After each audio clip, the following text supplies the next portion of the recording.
Hello செல்ல குட்டீஸ், நம்மளோட சேனலை சப்ஸ்கிரைப் பண்ணாமல் பார்த்துட்ருக்கீங்க. தயவு செஞ்சு சப்ஸ்கிரைப் பண்ணி சப்போர்ட் பண்ணுங்கள். இன்றைக்கி வந்து திணை பொங்கல் தாங்க நான் உங்கள் கூட ஷேர் பண்ண போகிறேன். நீங்கள் இடையில இதெல்லாம் சேர்த்துக்கும் போது ரொம்பவே நல்லது உடம்புக்கு. பசங்களுக்கு வந்து நீங்கள் பொங்கல் பண்ணுவீங்க இல்லையா, அப்போ வந்து இந்த மாதிரி சிறுதானியத்தில் பொங்கல் பண்ணி கொடுங்க.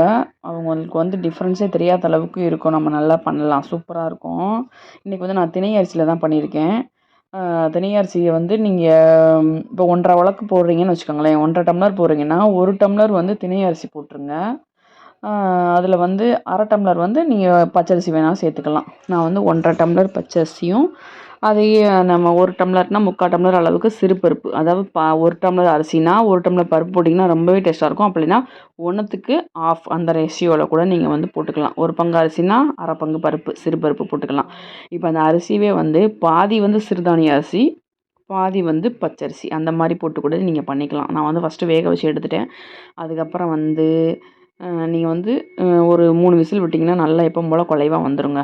அதுக்கப்புறம் இன்றைக்கி அது என்னது முந்திரி பருப்புலாம் இல்லை, அதனால் வந்து வெறும் மிளகு, ஜீரகம், பெருங்காயம், அப்புறம் வந்து கருவேப்பிலை இதெல்லாம் போட்டு நெய்யில் ஊற்றி தான் இதெல்லாம் போட்டு கிண்டியிருக்கேன். நான் வேக வைக்கும் போதே அதில் கொஞ்சம் நெய் விட்டனால இப்போ நெய் கொஞ்சம் தான் இருந்துச்சு, அதனால் வந்து ஊற்றலை. கொஞ்சம் தான் இருந்தது, அதை மட்டும் ஊற்றிக்கிட்டு இதெல்லாம் போட்டு தாளிச்சிட்டு நம்ம வேக வச்சு எடுத்தோம் இல்லையா, அந்த பொங்கலில் வந்து நான் போட்டிருக்கேன். இது வந்து பாசிப்பருப்பு சாம்பார்.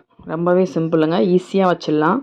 ஒரு பாசிப்பருப்பு தேவையான அளவு நீங்கள் வச்சுட்டு அது வெந்துட்டு இருக்கும்போதே 2 வெங்காயம், 2 தக்காளி எல்லாம் கட் பண்ணிவிட்டு அப்புறம் எப்பவும் போல் தாளிக்கிறதுக்கு நீங்கள் ஊற்றுவீங்க இல்லையா, ஜீரகம், கடுகு, உளுந்தம் பருப்பு, கருவேப்பிலை, அப்புறம் பெருங்காயத்தூள் அதெல்லாம் போட்டுட்டு நல்லா வதக்கி அந்த வெங்காயம், தக்காளி, பூண்டு 2 நச்சு போட்டிங்கன்னா சாம்பார் சூப்பராக இருக்கும். ஒரு 2 விசில் 3 விசில் விட்டு இறக்கிருங்க. இறக்கும்போது ஒரு 1/2 ஸ்பூன் நெய் விட்டுருங்க. சாம்பார் சூப்பர். பொங்கலுக்கான சிறுபருப்பு சாம்பார் ரொம்பவே டேஸ்ட்டாக இருக்குங்க.